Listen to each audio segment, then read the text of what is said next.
Firman Kudus Kebangunan Pagi mengalami, menikmati, dan mengekspresikan Kristus bagian yang keempat. Minggu kedua, Kristus memiliki kunci maut dan alam maut. Hari kedua. Dasar Alkitab diambil dari kitab Wahyu pasal 1 ayat 17 sampai 18 dan Kisah Para Rasul pasal 2 ayat 24. Saudari yang terkasih, Kristus yang berjalan di tengah-tengah gereja-gereja yang adalah kepala dari gereja-gereja dan yang memiliki gereja-gereja adalah yang hidup. Jadi gereja-gereja juga sebagai ekspresi tubuh harus hidup, segar, dan kuat.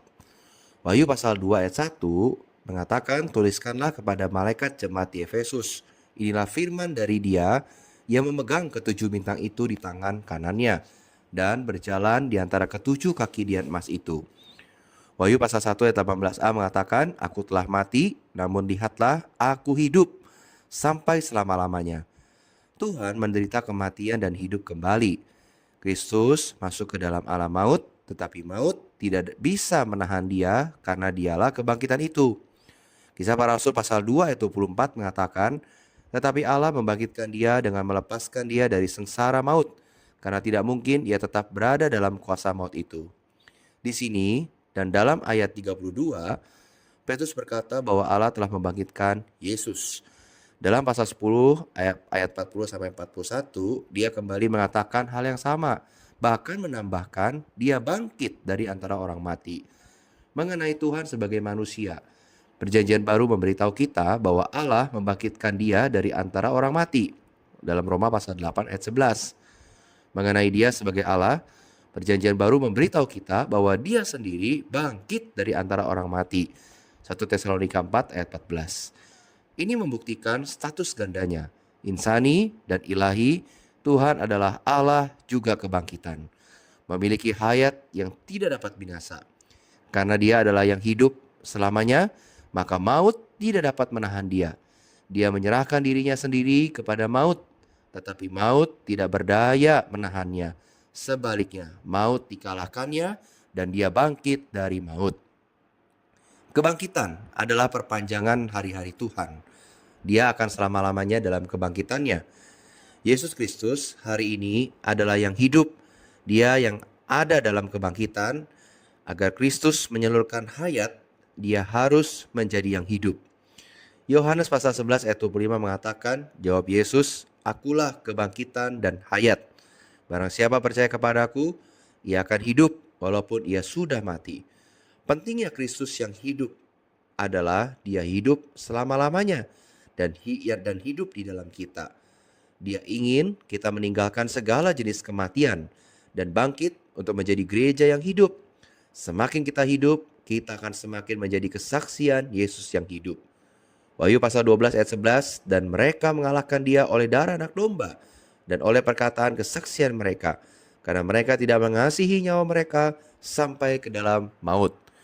Darah anak domba untuk menebus kita, menjawab semua dakwaan iblis terhadap kita di hadapan Allah, supaya kita mengalahkan dia. Setiap kali kita merasa didakwa iblis, kita perlu menggunakan darah ini. Perkataan kesaksian mereka adalah perkataan yang mempersaksikan bahwa iblis sudah dihakimi oleh Tuhan. Setiap kali kita merasa didakwa iblis, kita harus membuka mulut, mempersaksikan bagaimana Tuhan sudah menanggulangi dia. Kita harus memproklamirkan dengan lantang kemenangan Tuhan atas iblis. Karena Adam jatuh, iblis bersatu dengan jiwa manusia, diri manusia. Sebab itu, jika kita ingin mengalahkan iblis, kita harus tidak mengasihi hayat jiwa kita. Sebaliknya kita harus membenci dan menyangkalnya. Sampai ke dalam maut mengacu kepada mati martir. Kaum beriman pemenang yang membentuk anak laki-laki tidak mengasihi hayat jiwa mereka meskipun sampai mati. Dalam penerapannya, saudara-saudari, mendengar firman hari ini, apakah kita hidup segar dan kuat dalam sehari-hari kita? Apakah kita menjadi kesaksian Yesus yang hidup?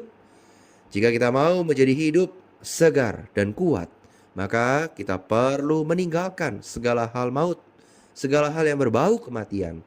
Ketika kita dalam kehidupan sehari-hari, banyak hal yang mudah sekali membawa kita ke dalam maut. Media sosial, postingan, komentar-komentar orang, membuat kita keluar dari roh dan berpaling ke jiwa kita. Saudara-saudari, kita perlu belajar kembali ke dalam roh, hidup dalam roh, berlatih untuk hidup oleh Tuhan. Kalau kita semua berlatih, maka kita semua dapat menjadi anak laki-laki itu. Kita benar-benar menjadi kesaksian Yesus dalam kehidupan kita. Orang-orang di sekitar kita, terutama keluarga kita, dapat merasakan bahwa kita berbeda. Kita benar-benar dapat menjadi orang yang menyalurkan hayat kepada setiap orang. Amin. Mari kita berdoa. Terima kasih Tuhan untuk firman hari ini. Tuhan Yesus, ampuni aku masih kurang di dalam melatih rohku. Aku lebih banyak tinggal dalam jiwaku. Tuhan, sungguh aku berpaling kepadamu. Tuhan, dapatkanlah seluruh hidupku, baik dalam tindakan serta perkataanku. Aku boleh menjadi kesaksian-Mu untuk keluarga, untuk orang-orang yang berjumpa dengan aku. Oh Tuhan Yesus, aku mau hidup segar dan kuat bersama-sama dengan Tuhan yang hari ini ada di dalamku. Amin. Demikian Voice Note Pengurus Bangunan Pagi. Tuhan Yesus memberkati.